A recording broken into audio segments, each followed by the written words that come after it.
Today, I want to take a few moments and talk to you out of the book of Joel.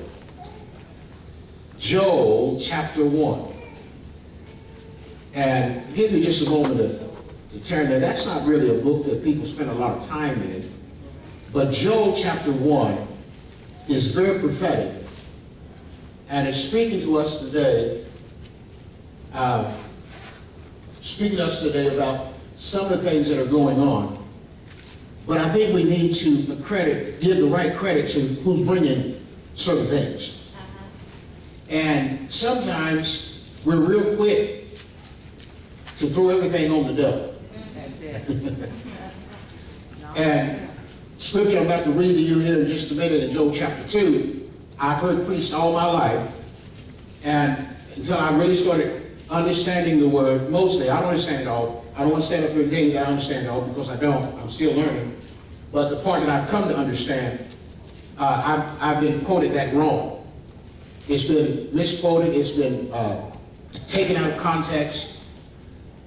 And we need to understand what's going on around us. Amen.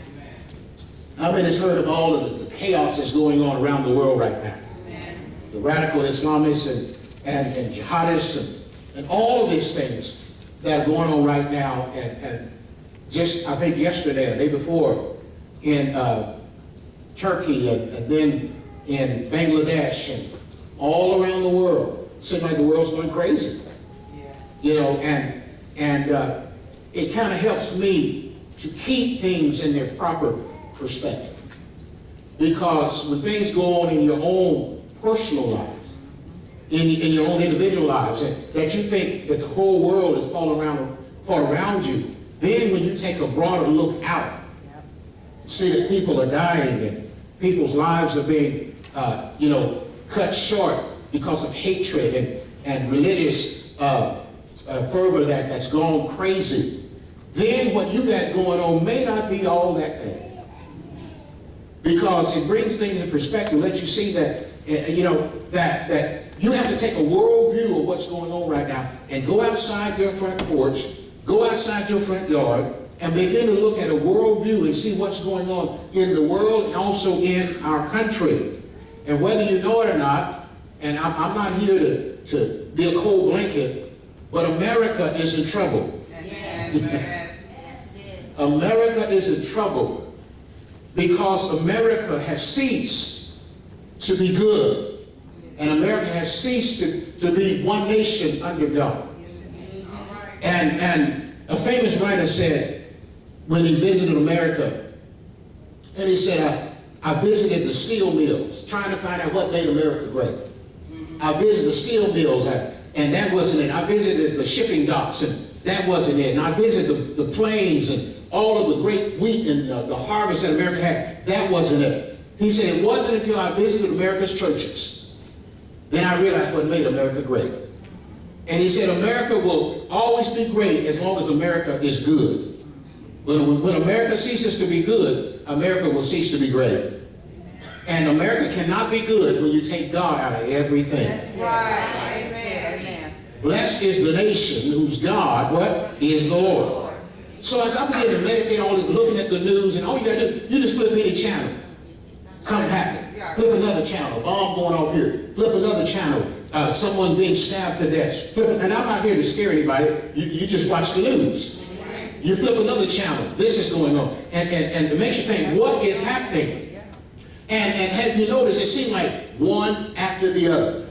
It seemed like this happened, then this happened, then this happened, then this happened. And I'm here to tell you, until this country and the churches in this country get back to real old-fashioned prayer and holiness, it's going to get worse and worse and worse, because God says, if my people, y'all know the rest of it.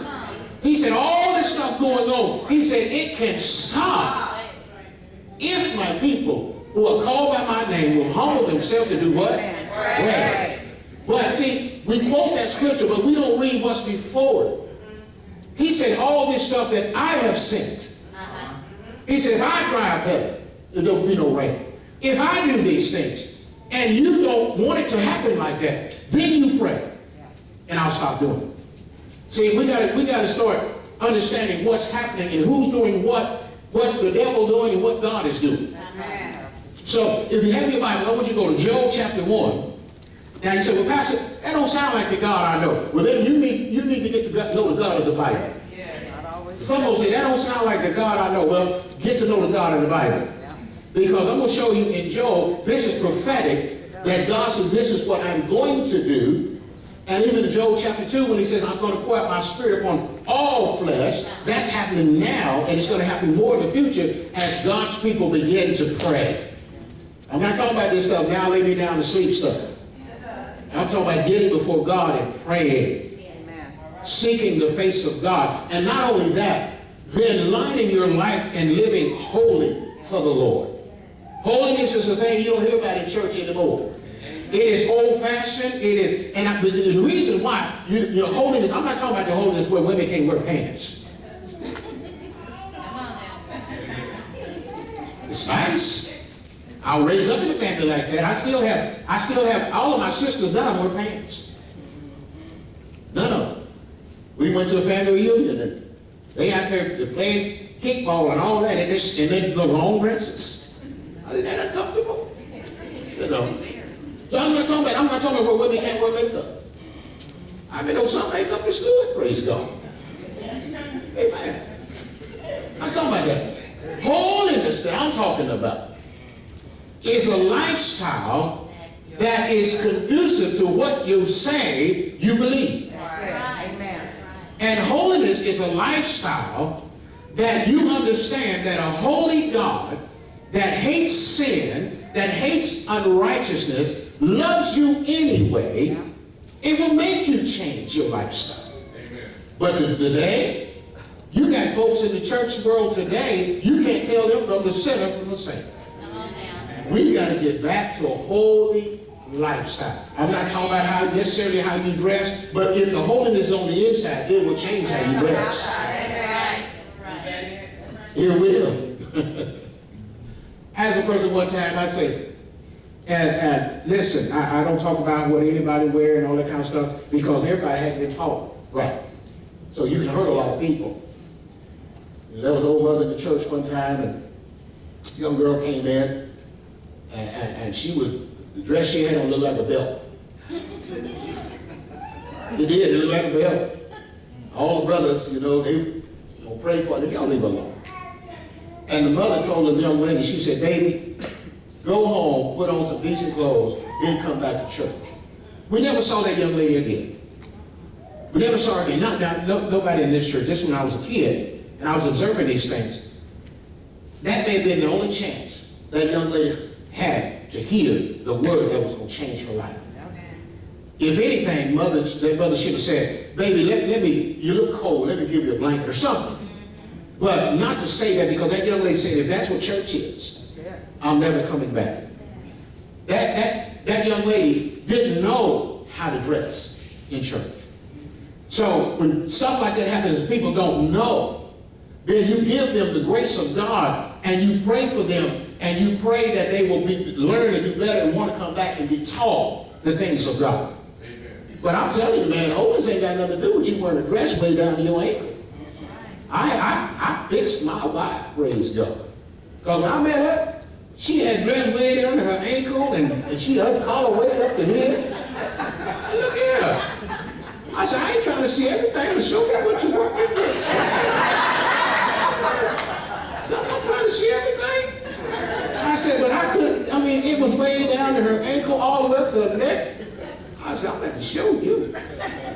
You know, and because she's real modest, and I appreciate that. But there is a limit, amen. Y'all got Job? Job chapter 1.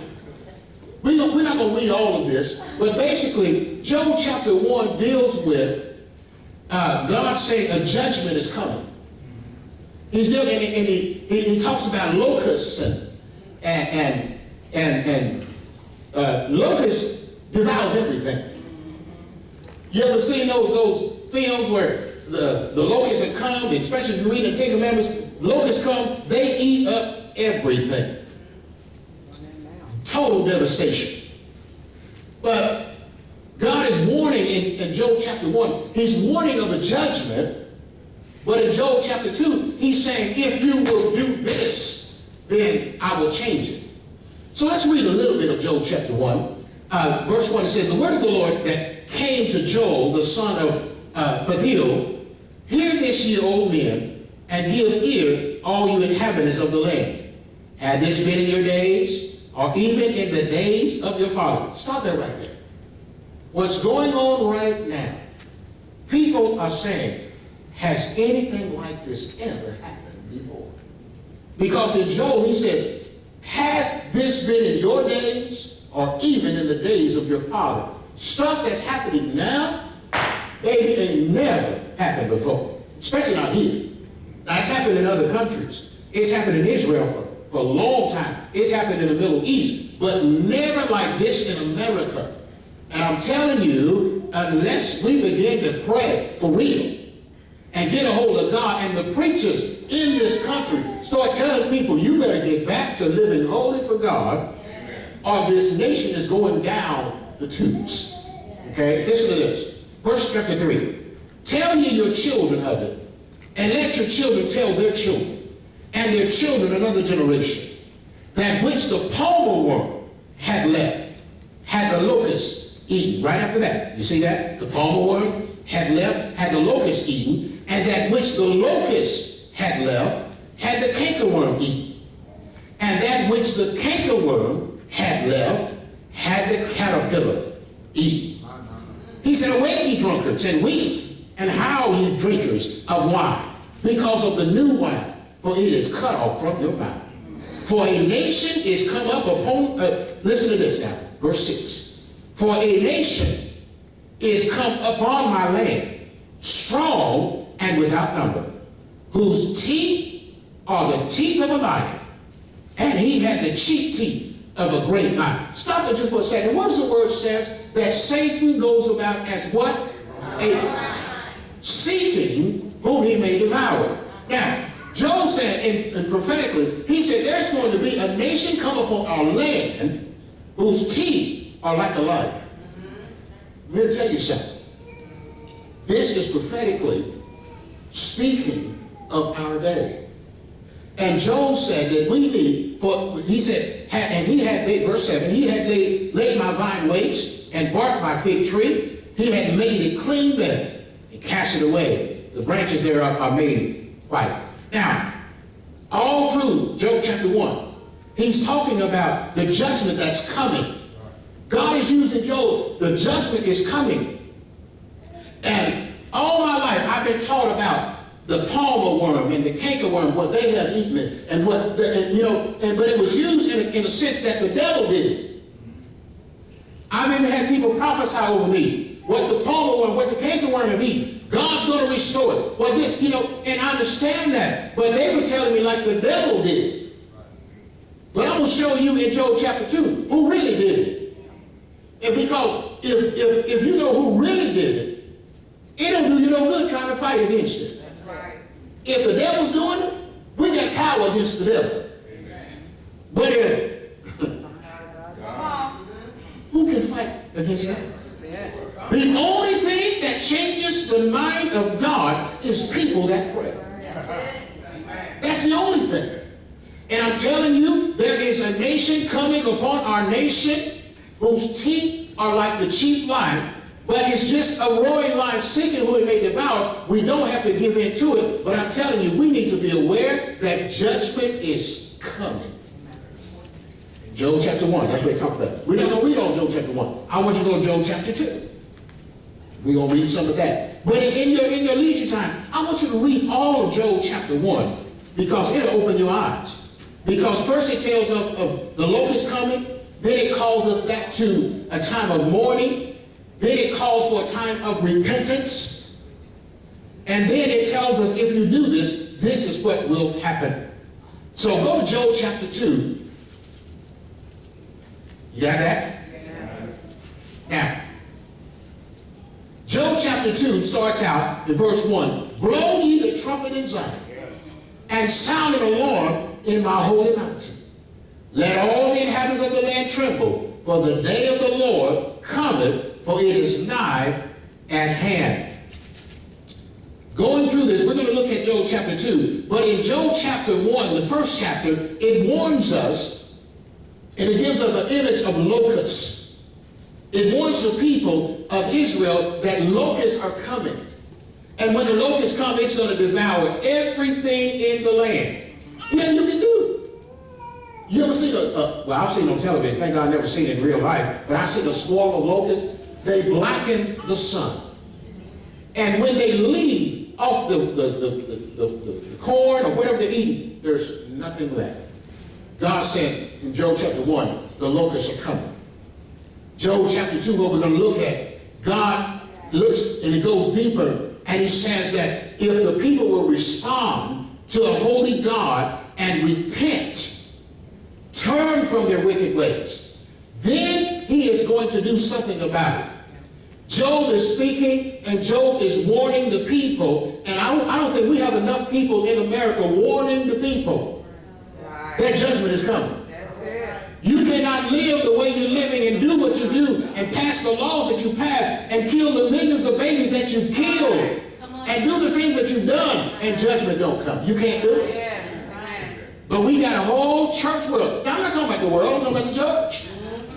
We got a whole church world thinking that they are fine and they're headed right to the abyss. And I'm here to wake up the church. Don't worry about the world. The world's supposed to be unholy. The world's supposed to be unrighteous. The world's supposed to be nasty and dirty and stinky. The world's supposed to be that. But not the church. Amen.